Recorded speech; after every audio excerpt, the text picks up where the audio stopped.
You think you know what revenge looks like in history. You've seen the movies about slave uprisings, felt the appropriate satisfaction when the oppressed fought back. But what if I told you that what slaves did to their Islamic masters makes every Hollywood revenge fantasy look like a children's bedtime story? What if there was a systematic reversal so complete, so brutal, that it didn't just free slaves, but turned entire empires upside down for centuries? Today we're diving into the historical nightmare that academics refuse to discuss. The documented cases where slaves didn't just escape their chains, they forged new ones for their former masters. You don't learn this in history classes because, frankly, it's too dangerous to teach. According to Ibn al-Tabari's chronicles from the 9th century, according to medieval Islamic court records spanning from Baghdad to Cairo, what I'm about to share with you represents the most complete role reversal in human history. We're talking about documented evidence from primary sources that historians have verified but mainstream education ignores. Ottoman archives, Abbasid court records, Mamluk legal documents, all confirming the same terrifying pattern. Makes you wonder what else they're hiding from you, doesn't it? Let me know in the comments if you've ever heard this before. The numbers alone should shock you. Al-Mas'udi's historical accounts document over 2.5 million slaves across the Abbasid Empire by 850 CE, but here's the part that'll keep you awake at night. Within 50 years, many of these same slaves would be the ones holding the whips. Let's start with something that sounds almost innocent compared to what's coming. Imagine you're a wealthy merchant in 9th century Baghdad. You own dozens of slaves who cook your food, tend your gardens, raise your children. You trust them completely. After all, they've been with your family for years. Then one morning you wake up violently ill. Your stomach feels like it's being torn apart from the inside. Your vision blurs. You're dying, and you know it. What you don't know is that your most trusted house slave has been slowly poisoning you for months, mixing ground glass into your morning tea, adding mercury to your honey, testing different combinations like a medieval chemist, perfecting the perfect murder cocktail. This wasn't just happening to one family. Court records from Baghdad show that in a single week in 863 CE, over 30 wealthy households were found dead from systematic poisoning. The common thread: every single family had been killed by their own slaves, using methods so sophisticated that it took investigators months to figure out the cause of death. But here's where it gets really twisted. These weren't random acts of individual revenge. The slaves were coordinating, they had networks, they were sharing techniques, comparing notes, perfecting their methods, like some kind of medieval assassination guild. Picture this. While you're sleeping peacefully in your silk-sheeted bed, your slaves are in the kitchen below, not preparing tomorrow's breakfast, but grinding up the bones of poisonous fish, distilling plant toxins, creating weapons of mass destruction from household ingredients. And the most terrifying part, they're teaching each other. Knowledge is spreading through the slave networks faster than any official intelligence system the Caliphate possessed. The historical record shows us that by 865 CE, slave poisoning had become so common that wealthy families started hiring food tasters, other slaves whose only job was to die first if the food was contaminated. Think about the psychological horror of that for a moment. You're so terrified of the people who serve you that you need other people to potentially die just so you can eat dinner. But the slaves adapted. They started poisoning the antidotes. They contaminated the water supplies. They turned medicine into murder weapons. Some cases documented by Ibn al-Athir show slaves who worked as physicians slowly killing their masters with treatments that were supposed to heal them, stretching out the agony for months while maintaining the perfect facade of loyal service. And here's the kicker that should make your blood run cold. Many of these poisoning slaves were the ones taking care of their masters' children. The same hands that fed babies their first solid food were the hands that mixed deadly compounds into adult meals. The psychological warfare was as deadly as the physical poison. What makes this even more disturbing is how calculated it all was. These weren't crimes of passion or desperate acts of individuals pushed too far. Archaeological evidence from excavated homes shows that slaves were stealing small amounts of valuables over months, building up resources, preparing for something bigger. They weren't just planning to kill their masters, they were planning to replace them. By 868 CE, the poisoning networks had become so sophisticated that they were effectively running a shadow economy. Slaves were selling information about which households had been targeted, which poisons worked fastest, which masters suspected nothing. They had turned murder into a marketplace, but all of this, the systematic poisoning, the coordinated networks, the careful planning, this was just the opening act. Because what happened next in 869 CE would make these individual murders look like gentle mercy killings. Picture Baghdad in the summer of 869 CE. The heat is suffocating, the kind that makes you dizzy just from breathing, but it's not the weather that has the city's elite sweating. Word is spreading through the wealthy districts like wildfire. The slaves aren't just poisoning their masters anymore, they're getting bolder, they're getting organized, and they're getting creative with their revenge. The first recorded case of what historians now call reversal torture happened to a merchant named Abu Bakr al-Razi. This man owned over 200 slaves and was known throughout Baghdad for his particular cruelty. He branded his slaves not just once, but repeatedly, creating intricate patterns on their skin, like some kind of sick, artistic expression. Here's what his slaves did to him when they finally snapped. They didn't just kill him quickly, that would have been mercy. Instead, they stripped him naked in his own courtyard, the same courtyard where he used to display his slaves for potential buyers. They heated up his own branding irons, the same ones he'd used to mark their flesh, and they started creating their own artistic masterpiece on his skin. But here's the truly horrifying part. They kept him alive through the entire process. Medieval medical texts recovered from the period show that these slaves had learned enough basic medicine to know exactly how much pain they could inflict without causing death. They turned torture into a science, and their former master became their first test subject. The chronicles describe how his screams could be heard 3 blocks away, echoing off the walls of Baghdad like some kind of demonic symphony. Neighbors who came to investigate found Abu Bakr's slaves calmly eating dinner in his dining room, while their former master writhed in agony just yards away, his body covered in burns that spelled out Arabic words: master, owner, property, the same words he'd burned into their flesh. And when he finally begged for death, you know what they did? They made him beg properly. They forced him to his knees, made him kiss their feet, made him recite the same words of submission he'd forced them to say for years. Only then, after hours of this psychological torture, did they finally end his suffering. But they weren't done. Oh no, they were just getting started. The slaves took Abu Bakr's brand new, completely unused chains, the ones he'd bought for his next batch of human purchases, and they went hunting, not for escaped slaves, for slave owners. They moved through Baghdad's wealthy district like a pack of wolves, breaking into homes, dragging terrified merchants and their families into the streets. By dawn, 12 of Baghdad's wealthiest slave-owning families had been chained together in the city's main square, naked and trembling, while crowds of freed slaves gathered to watch. The reversal was complete. The owners had become the owned. But here's where it gets really twisted. The newly freed slaves didn't just chain up their former masters and call it even. They set up an auction block.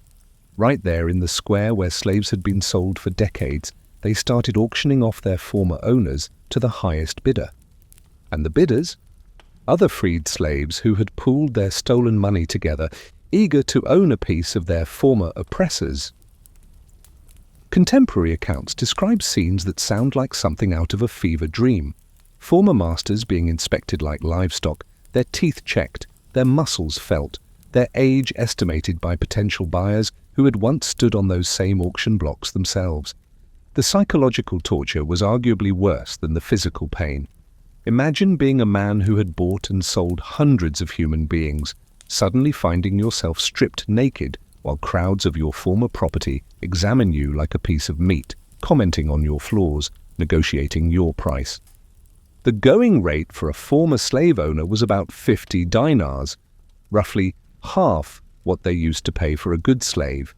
The ultimate insult wasn't just being sold, it was being sold cheap. One documented case involves a slave owner named Hassan al-Baghdadi, who had made his fortune by specializing in the sale of children.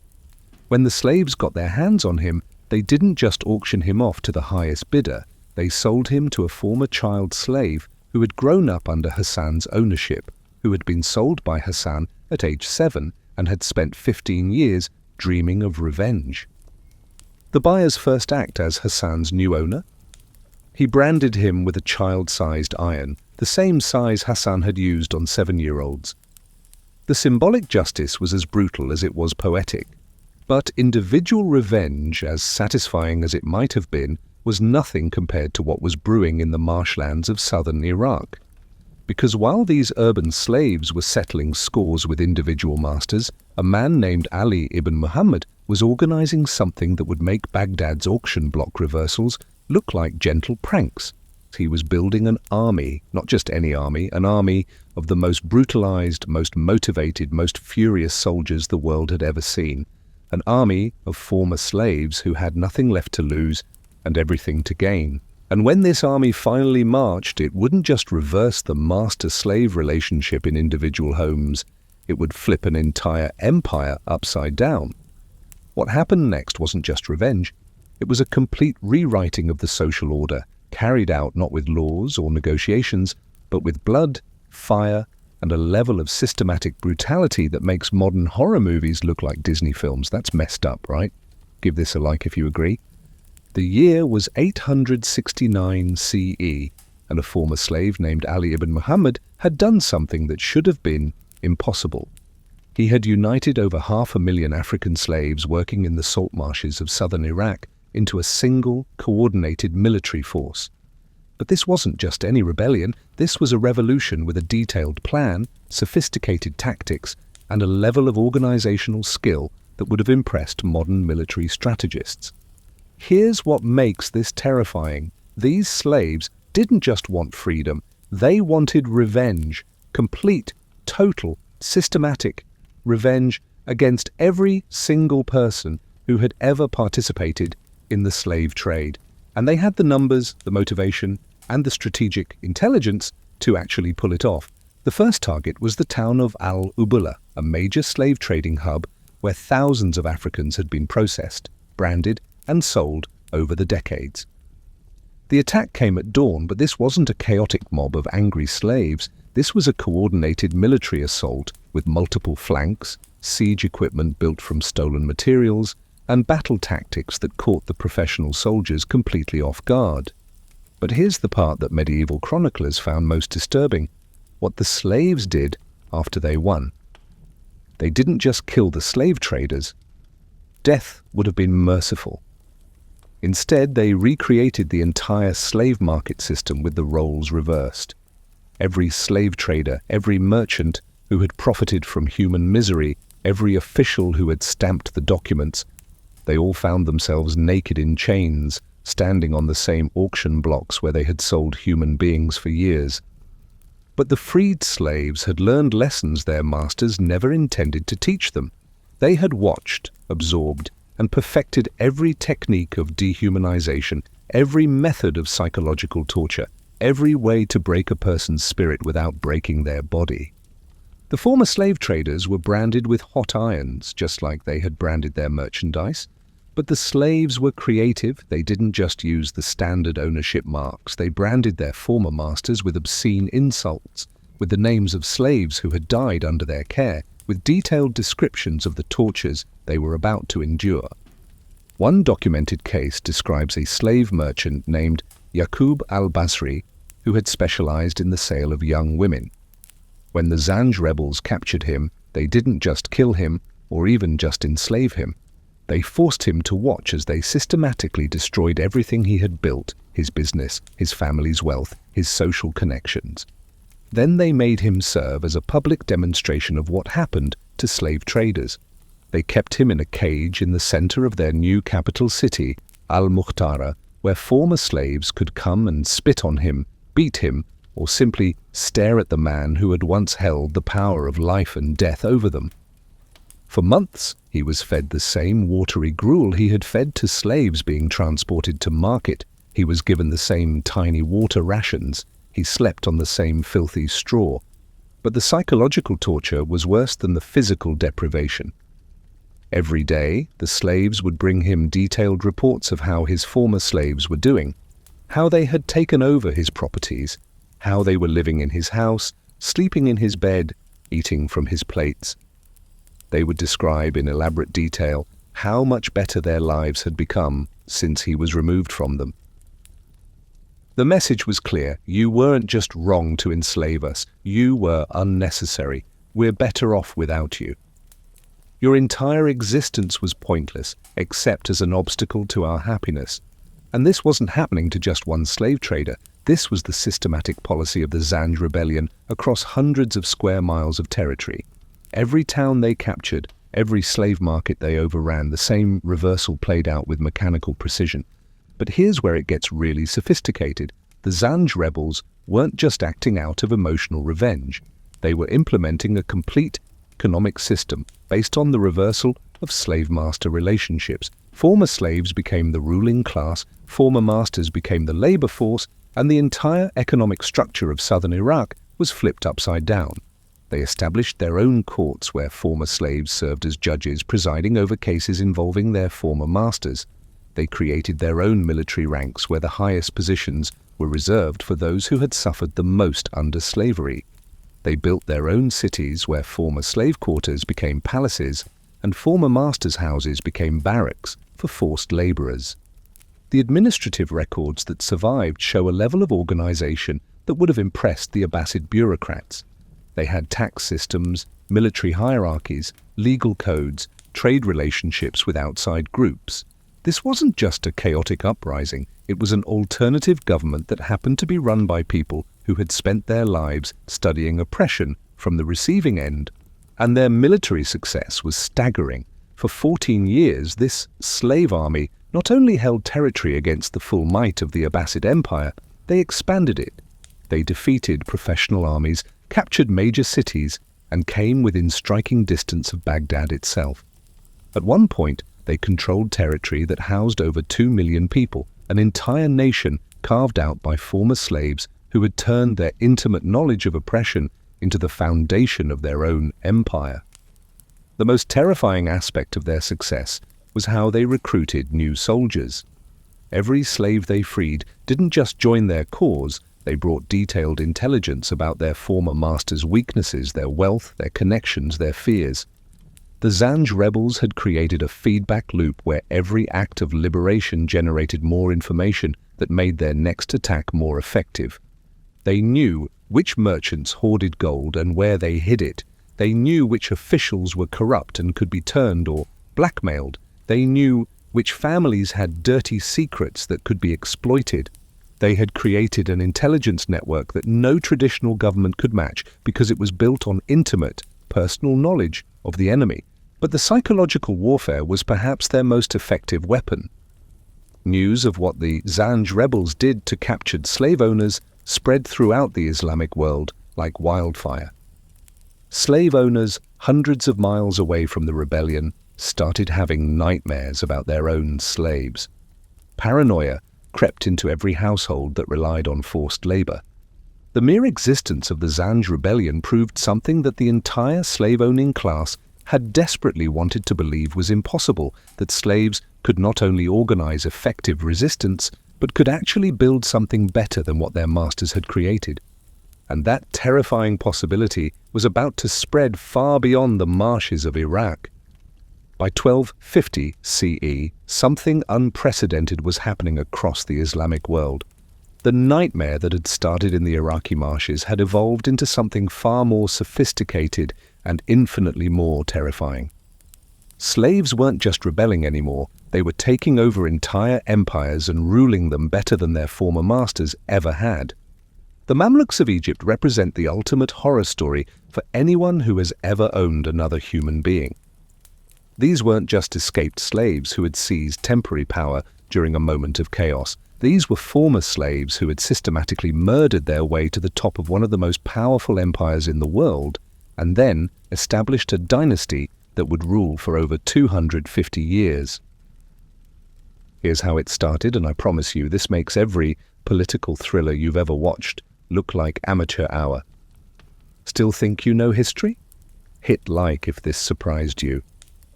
The Ayyubid Sultan al-Salih Ayyub had done what slave owners throughout history thought was clever. He had bought the strongest, most intelligent slaves he could find, trained them as elite soldiers, and used them as his personal army. These Mamluks were supposed to be the ultimate loyal servants, bound to their master by gratitude, training, and complete dependence. The Sultan had no idea he was creating his own executioners. In 1249, when al-Salih died, his Mamluk slaves saw their opportunity, but they didn't just assassinate his heir and declare themselves free. Oh no, that would have been too simple, too merciful. Instead, they orchestrated the most elaborate political murder in medieval history. They started by pretending absolute loyalty to the dead Sultan's son, Turan Shah. They served him, protected him, helped him consolidate power against external enemies. They made themselves indispensable. And then when he was completely dependent on them, when he trusted them with his life, they struck. But the method of assassination reveals just how deeply these former slaves understood the psychology of power and humiliation. They didn't just stab Turan Shah in his sleep or poison his food. They waited until he was holding court, surrounded by all the nobles and officials who had treated them as property. They waited until he was at the height of his authority, issuing commands and expecting absolute obedience. And then in front of everyone who mattered in the empire, they grabbed him. The chronicler Ibn Wasil describes the scene in detail that still makes historians uncomfortable today.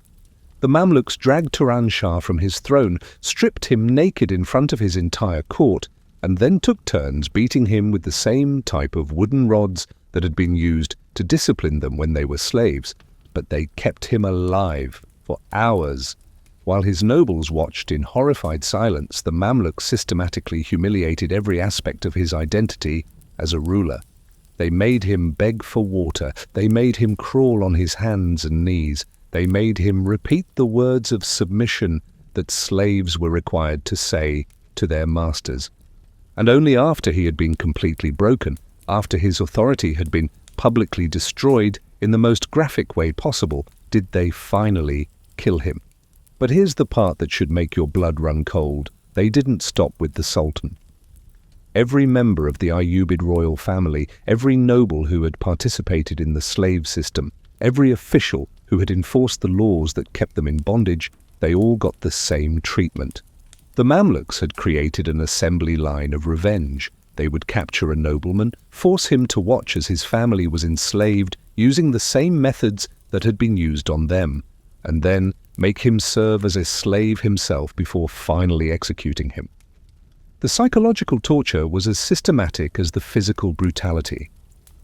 One case documented in the Cairo archives describes what happened to a judge named Qadi Ahmad, who had spent decades ruling on legal cases involving slave ownership.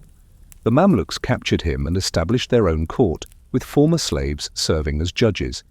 They tried him using the same legal procedures he had used, applied the same standards of evidence, followed the same protocols. The only difference was that every law that had once protected masters and criminalized slaves was now reversed. Slave rebellion became a legal right. Killing masters became justifiable self-defense. Seizing property from slave owners became legitimate compensation for unpaid labor. And Qadi Ahmad, who had spent his career ensuring that the legal system protected slave owners, found himself legally sentenced to slavery under the very system he had helped maintain. The poetic justice was as brutal as it was perfect. But individual cases of reversed justice were nothing compared to the systematic transformation these former slaves implemented across the entire Egyptian empire. They didn't just want to replace their masters, they wanted to prove that slaves could rule better than free men ever had. And that's exactly what they did. The Mamluk Empire became one of the most powerful, most sophisticated, most economically successful states in the medieval world. They defeated the Mongols, drove out the Crusaders, controlled international trade routes, and established educational and artistic institutions that rivaled anything in Europe or Asia. The former slaves had become not just rulers, but superior rulers. They had taken everything their masters knew about power, government, and military strategy, and they had improved on it. The psychological impact on the broader Islamic world was devastating. Here was undeniable proof that slave owners weren't just morally wrong, they were incompetent. The people they had treated as property were demonstrably better at running empires than they were. But the Mamluks weren't content with just proving their superiority. They wanted to rub it in. They established diplomatic relationships with other Islamic states, but with a twist. They would only negotiate with rulers through former slaves in those governments. They sent gifts to other rulers, but every gift came with a subtle reminder of Mamluk origins and a not-so-subtle threat about what happened to people who enslaved others. The message was clear: we used to be your property, now we're your equals or superiors, and we remember exactly how you treated us. And just when the Islamic world thought the horror couldn't get worse, news arrived of something happening in India that made the Mamluk takeover look like a gentle changing of the guard.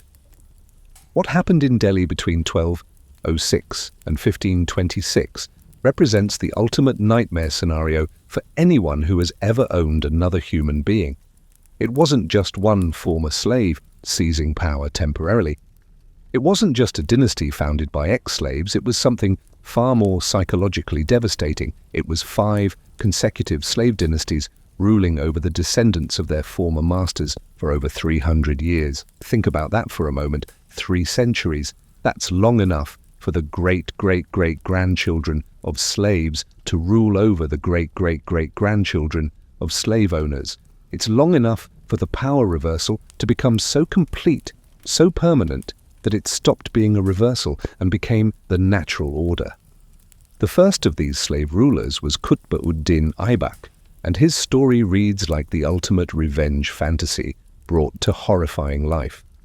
This man had been purchased as a child, trained as a soldier, used as a weapon by his master Muhammad of Ghor.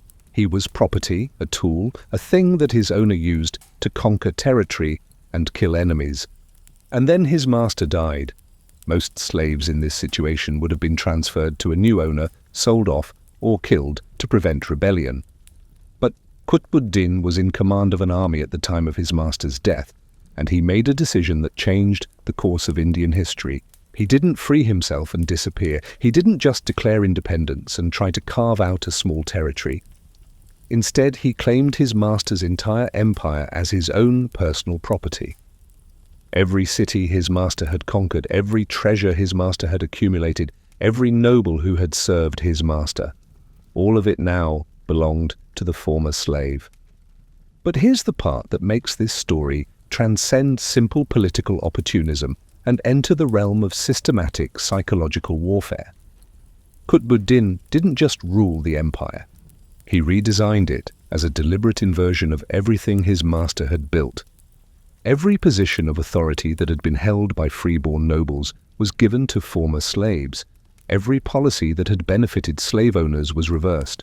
Every law that had protected the rights of masters was rewritten to protect the rights of servants. The entire social hierarchy was flipped upside down with surgical precision. The contemporary chronicler Minhaj-e-Siraj describes scenes that sound like something out of a fever dream. Former slaves sitting on golden thrones while their former masters' sons served them food.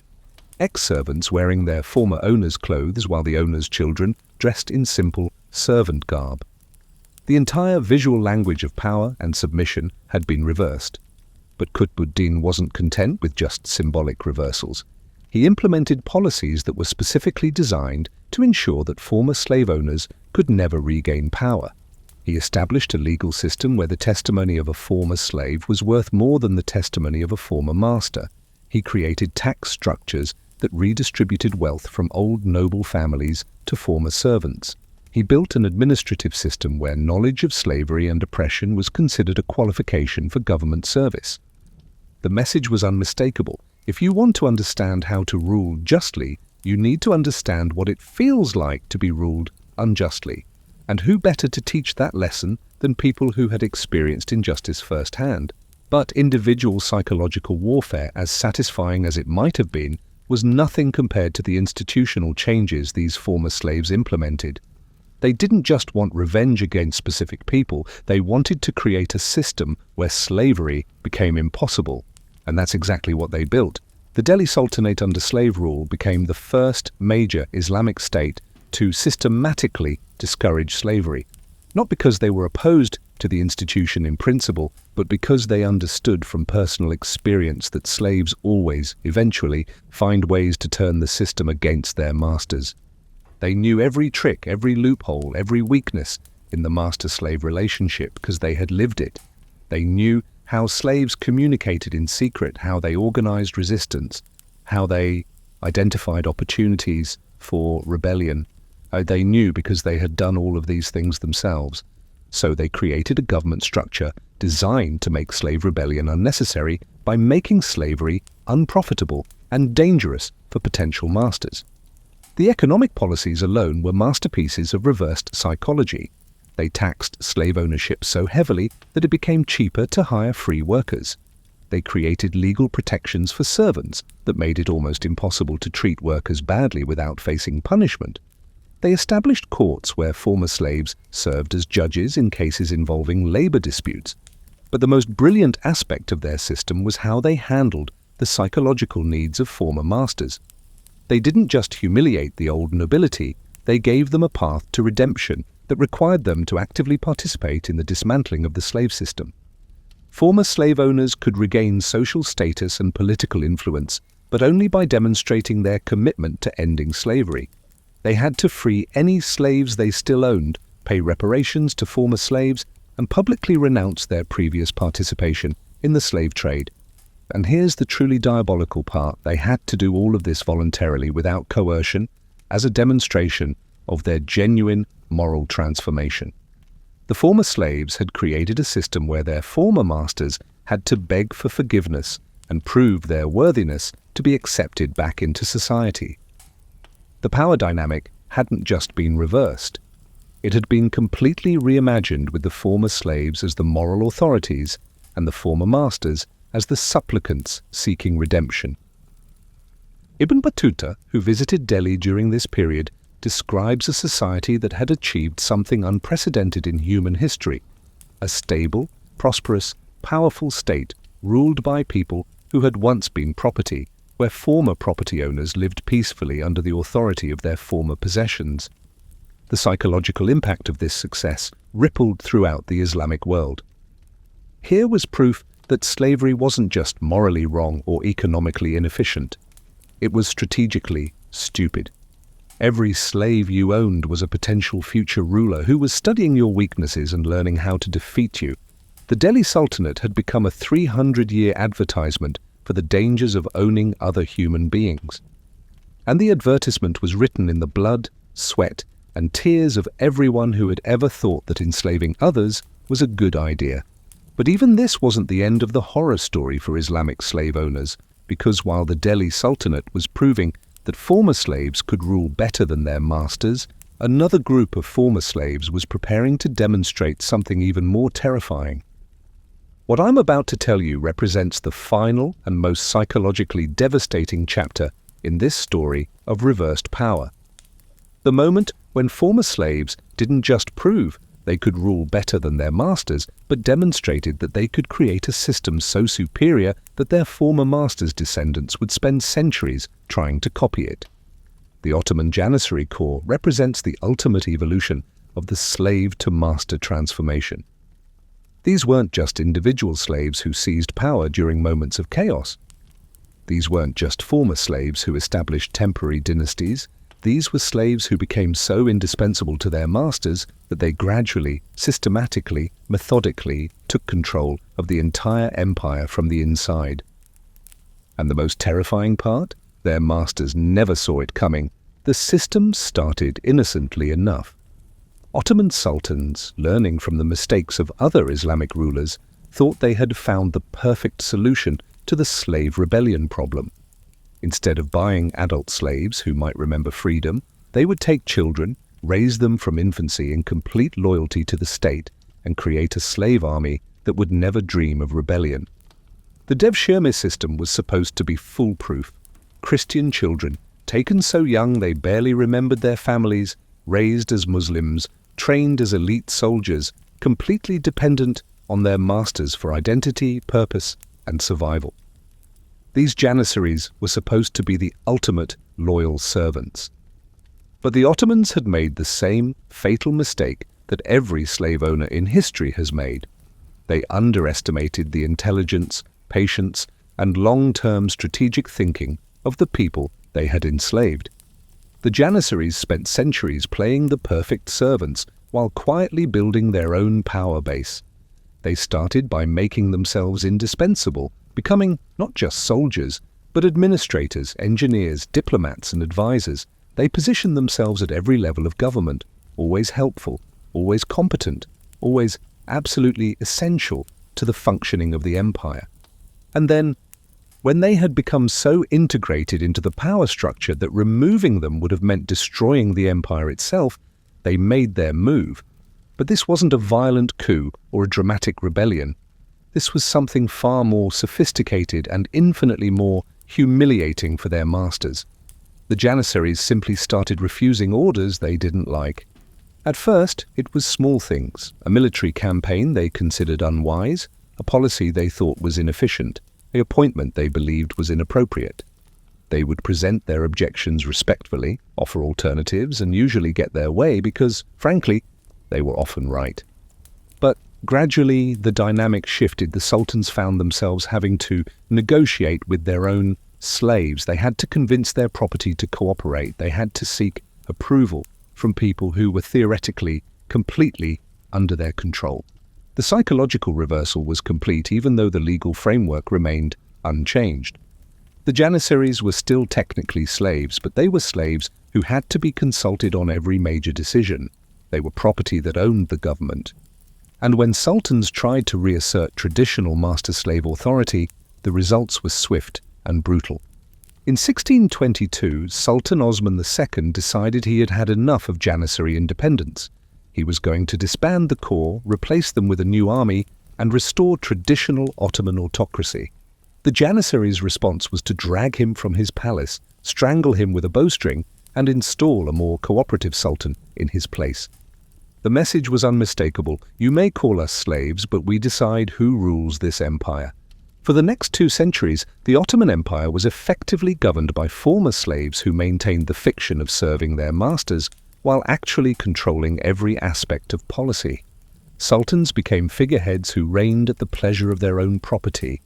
The psychological horror of this situation cannot be overstated. Imagine being born into ultimate authority, raised to believe that you are the absolute ruler of one of the world's great empires, only to discover that your power is completely dependent on the goodwill of people who are legally your possessions. Every sultan lived with the knowledge that his slaves could kill him at any moment and face no legal consequences because, technically, they would just be destroying their master's property, which happened to include his life. But the ultimate humiliation came in 1826, when Sultan Mahmud II finally managed to destroy the Janissary corps. You might think this represents the masters finally defeating their rebellious slaves, but the reality is far more psychologically devastating. Mahmud II didn't defeat the Janissaries through superior strategy or military force. He won because he adopted their own methods, their own organizational principles, their own understanding of power and governance. He had to become like his former slaves in order to defeat them. The new Ottoman army was organized according to Janissary principles. The new government structure incorporated Janissary administrative innovations. The new legal system reflected Janissary understanding of justice and authority. In order to destroy his rebellious slaves, the Sultan had to transform himself and his empire according to their model. The slaves had won even in defeat. Their vision of how power should work had become the template for the very system that destroyed them. And here's the final crushing irony that should haunt anyone who has ever thought that owning other human beings was a good idea. The Ottoman Empire reached its greatest heights of power, prosperity, and cultural achievement during the centuries when it was effectively ruled by former slaves. When the Janissaries were destroyed and traditional autocracy was restored, the empire began its long decline toward collapse. The slaves hadn't just been better servants than their masters deserved, they had been better rulers than their masters could ever hope to be. The lesson of Islamic slave rebellions isn't just that slavery is morally wrong or economically inefficient. The lesson is that slavery is strategically suicidal. Every person you enslave is someone who will spend their entire life studying your weaknesses, learning your methods, and planning for the day when they can turn your own power against you. And when that day comes, and history shows us that it always comes, you won't just lose your slaves, you'll lose everything you thought made you superior to them in the first place. The slaves of the Islamic world didn't just rebel against their masters, they proved that they were smarter, stronger, more capable, and more deserving of power than the people who had enslaved them. And that's a lesson that echoes through history to this day, a reminder that no system of oppression is permanent, no hierarchy is natural, and no group of people is inherently superior to any other. The slaves won not just their freedom, but their place in history as the ultimate proof that human dignity cannot be destroyed, human intelligence cannot be suppressed, and human justice will always eventually find a way to triumph. Makes you wonder what other natural hierarchies in our own time might not be as permanent as they seem, doesn't it? Every single case we've examined, from the poisoning networks of Baghdad to the Janissary takeover of the Ottoman Empire, follows the exact same psychological progression. And once you see this pattern, you'll start recognizing it everywhere in history, and more disturbingly, in the world around you today. Thanks for watching. Subscribe if you want more stories they don't want you to know. And remember, the people you underestimate today might be writing your history tomorrow.